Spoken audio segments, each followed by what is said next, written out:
నమస్తే, welcome to Sakshi business. This is Shahida. National హైవేలపై journey చేసే వాహనదారులు టోల్ ఫీజు చెల్లించాల్సి ఉంటుందని అందరికీ తెలిసిందే. అయితే వస్తు రవాణా చేసే కమర్షియల్ వాహనాల ఫీజులకు సంబంధించి కొన్ని అదనపు నిబంధనలు ఉంటాయి. జాతీయ రహదారులపై పరిమితికి మించి వస్తు రవాణా చేసినప్పుడు అందుకు తగినట్లుగా పెనాల్టీ ఫీజు వసూలు చేస్తుంటారు. తాజాగా ఈ ఫీజు విధానంలో కేంద్ర ప్రభుత్వం మార్పులు చేసింది. నేషనల్ హైవేలపై ఓవర్లోడ్తో వెళ్లే వాహనాలకు చెక్ పెట్టేందుకు సిద్ధమైంది. ఈ మేరకు కొత్త ఫీజు విధానాన్ని తీసుకొచ్చింది.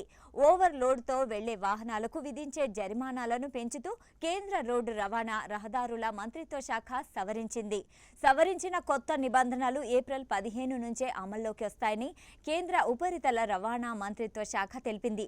దీని ప్రకారం వాహనానికి అనుమతించిన బరువు కంటే అదనంగా బరువు వేసుకుని నేషనల్ హైవేలపై ప్రయాణించినప్పుడు ఆ అదనపు భారాన్ని బట్టి పెనాల్టీ ఫీజులు వసూలు చేస్తారు.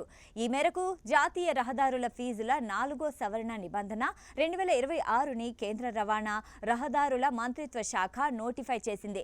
ఇకపై ఓవర్లోడ్తో వెళ్లే వాహనాలు అదనంగా పెనాల్టీలు చెల్లించాల్సి వస్తుంది.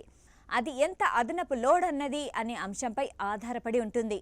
సాధారణంగా పరిమితికి మించి 10% వరకు ఓవర్లోడ్ ఉన్నప్పటికీ ఎటువంటి అదనపు జరిమానా విధించారు. కానీ 10% నుంచి 40% వరకు ఓవర్లోడ్ ఉన్నట్లయితే సాధారణ టోల్ ఛార్జీల కంటే 2 రెట్లు అదనంగా రుసుములు వసూలు చేస్తారు.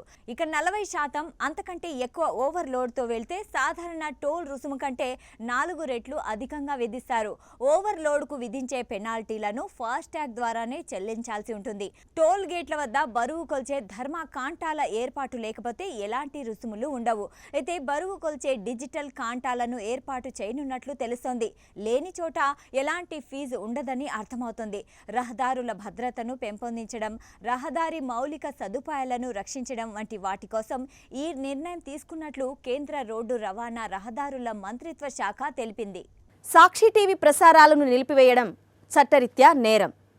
సాక్షి టీవీ ప్రసారాల కోసం మీ స్థానిక కేబుల్ ఆపరేటర్ని వెంటనే సంప్రదించండి. డిటిహెచ్లో, ఇంటర్నెట్లో కూడా సాక్షి టీవీ ప్రసారాలను వీక్షించవచ్చు.